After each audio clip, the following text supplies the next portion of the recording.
الحمد للہ رب العالمین والصلاة والسلام علی سید المرسلین اما بعد فاعوذ باللہ من الشیطان الرجیم بسم اللہ الرحمن الرحیم السلام علیکم ورحمۃ اللہ وبرکاتہ۔ محترم سامعین و ناظرین، سیرت مصطفیٰ صلی اللہ تعالی علیہ وآلہ وسلم کی قسط نمبر 7 میں خوش آمدید۔ آپ صلی اللہ تعالی علیہ وآلہ وسلم کے دودھ پینے کا زمانہ۔ سب سے پہلے حضور صلی اللہ تعالی علیہ وآلہ وسلم نے ابو لہب کی لونڈی حضرت ثویبہ کا دودھ نوش فرمایا، پھر اپنی والدہ مائدہ حضرت آمنہ رضی اللہ تعالی عنہ کے دودھ سے سیراب ہوتے رہے، پھر حضرت حلیمہ سعدیہ رضی اللہ تعالی عنہ آپ کو اپنے ساتھ لے گئیں اور اپنے قبیلہ میں رکھ کر آپ کو دودھ پلاتی رہیں، اور انہی کے پاس آپ صلی اللہ تعالی علیہ وآلہ وسلم کے دودھ پینے کا زمانہ گزرا۔ شعراء عرب کی عادت تھی کہ وہ اپنے بچوں کو دودھ پلانے کے لیے گرد و نواح دیہاتوں میں بھیج دیتے تھے۔ دیہات کی صاف ستھری آب و ہوا میں بچوں کی تندرستی اور جسمانی صحت بھی اچھی ہو جاتی تھی، اور وہ خالص اور فصیح عربی زبان بھی سیکھ جاتے تھے، کیونکہ شہر کی زبان باہر کے آدمیوں کے میل جول سے خالص اور فصیح اور بلیغ زبان نہیں رہا کرتی۔ حضرت حلیمہ رضی اللہ تعالی عنہ کا بیان ہے کہ میں بنی سعد کی عورتوں کے ہمراہ دودھ پینے والے بچوں کی تلاش میں مکہ کو چلی۔ اس سال عرب میں بہت سخت کال پڑا ہوا تھا، پھر میری گود میں ایک بچہ تھا۔ فقر و فاقہ کی وجہ سے میری چھاتیوں میں اتنا دودھ نہ تھا جو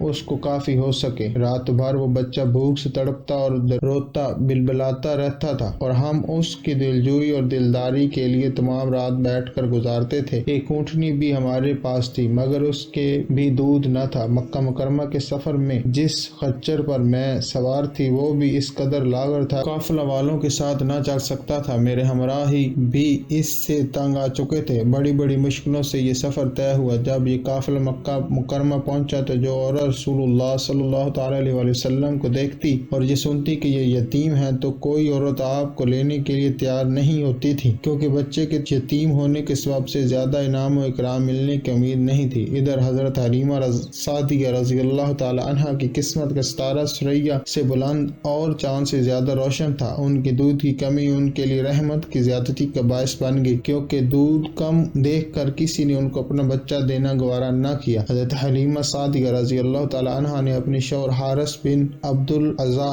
سے کہا، یہ تو اچھا نہیں معلوم ہوتا کہ میں خالی ہاتھ واپس جاؤں، اس سے تو بہتر یہی ہے کہ میں اس یتیم ہی کو لے چلوں۔ شوہر نے اس کو منظور کر لی اور حضرت حلیمہ رضی اللہ تعالی عنہ اس در یتیم کو لے کر آئیں، جس سے صرف حضرت حلیمہ رضی اللہ تعالی عنہ اور حضرت آمنہ رضی اللہ تعالی عنہ ہی کے گھر میں نہیں بلکہ کائنات عالم کے مشرق و مغرب میں اجالا ہونے والا تھا۔ یہ خداوند قدوس کا فضل عظیم تھا کہ حضرت حلیمہ رضی اللہ تعالی عنہ کی سوئی ہوئی قسمت بیدار ہوگی، اور سرور کائنات صلی اللہ تعالی علیہ وآلہ وسلم ان کی آغوش میں آ گئے۔ اپنے خیمہ میں لا کر جب دودھ پلانے بیٹھی تو باران رحمت کی طرح برکات نبوت کا ظہور شروع ہو گیا۔ خدا کی شان دیکھیے کہ حضرت حلیمہ رضی اللہ تعالی عنہ کے مبارک پستان میں اس قدر دودھ اترا کہ رحمت عالم صلی اللہ تعالی علیہ وآلہ وسلم نے بھی، ان کی رضائی بھائی نے بھی خوب شکم سیر ہو کر دودھ پیا، اور دونوں آرام سے سو گئے۔ ادھر اونٹنی کو دیکھ کر اس کی تھکن، ادھر اونٹنی کو دیکھا تو اس کے تھن دودھ سے بھر گئے تھے۔ حضرت حلیمہ رضی اللہ تعالی عنہ کے شوہر نے اس کا دودھ دویا،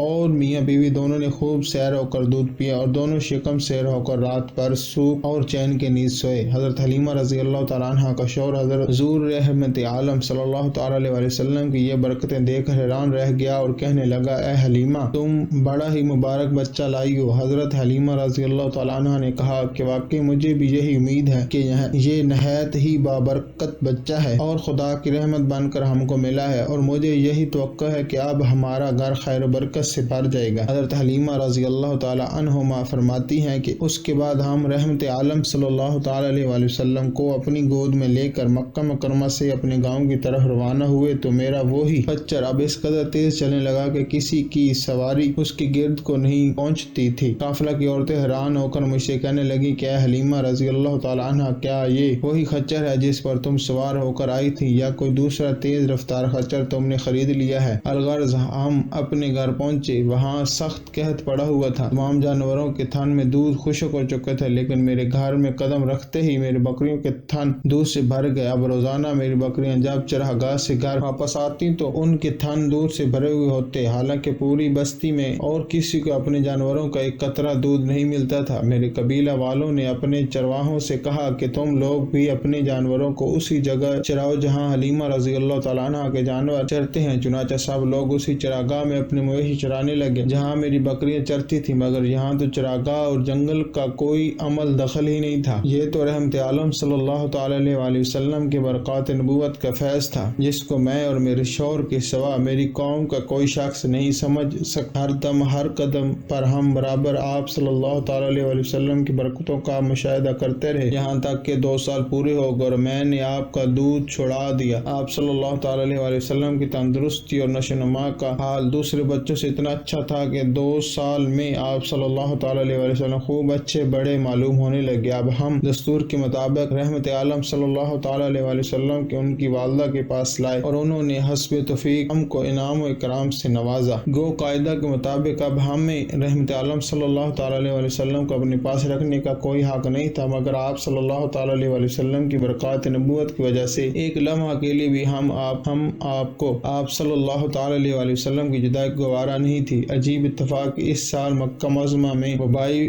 بیماری پھیلی ہوئی تھی، چنانچہ ہم نے اس وبائی بیماری کا بہانہ کر کے حضرت بی بی آمنہ رضی اللہ تعالیٰ عنہا کو رضامند کر لیا اور پھر ہم رحمت عالم صلی اللہ تعالیٰ علیہ وآلہ وسلم کو واپس اپنے گھر لائے اور پھر ہمارا مکان رحمتوں اور برکتوں کی کان بن گیا اور آپ ہمارے پاس نہایت خوش و خرم ہو کر رہنے لگے۔ جب آپ صلی اللہ تعالیٰ علیہ وآلہ وسلم کچھ بڑے ہوئے تو گھر سے باہر نکلتے اور دوسرے لڑکوں کو کھیلتے ہوئے دیکھتے، مگر خود ہمیشہ ہر قسم کے کھیل کود سے علیحدہ رہتے۔ ایک روز مجھ سے کہنے لگے کہ اماں جان، میرے دوسرے بھائی بہن دن بھر نظر نہیں آتے، یہ لوگ ہمیشہ صبح کو اٹھ کر روزانہ کہاں چلے جاتے ہیں؟ میں نے کہا کہ یہ لوگ بکریاں چرانے چلے جاتے ہیں۔ یہ سن کر آپ نے فرمایا، مادر مہربان، آپ مجھے بھی میری بھائی بہنوں کے ساتھ بھیجا کیجیے۔ چنانچہ آپ صلی اللہ تعالیٰ علیہ وآلہ وسلم کے اصرار سے مجبور ہو کر آپ کو حضرت حلیمہ رضی اللہ تعالیٰ عنہا نے اپنے بچوں کے ساتھ چراگاہ جانے کی اجازت دے دی اور آپ روزانہ جہاں حضرت حلیمہ رضی اللہ تعالیٰ عنہا کی بکریاں چرتی تھیں تشریف لے جاتے رہے اور بکریاں چراگاہوں میں لے جا کر ان کی دیکھ بھال کرتے، دیکھ بھال کرنا جو تمام انبیاء اور رسولوں علیہ الصلوۃ والسلام کی سنت ہے۔ آپ نے اپنے عمل سے بچپن ہی میں اپنی یہ خصلت نبوت کا اظہار فرما دیا۔ جزاکم اللہ خیرا و احسن الجزاء۔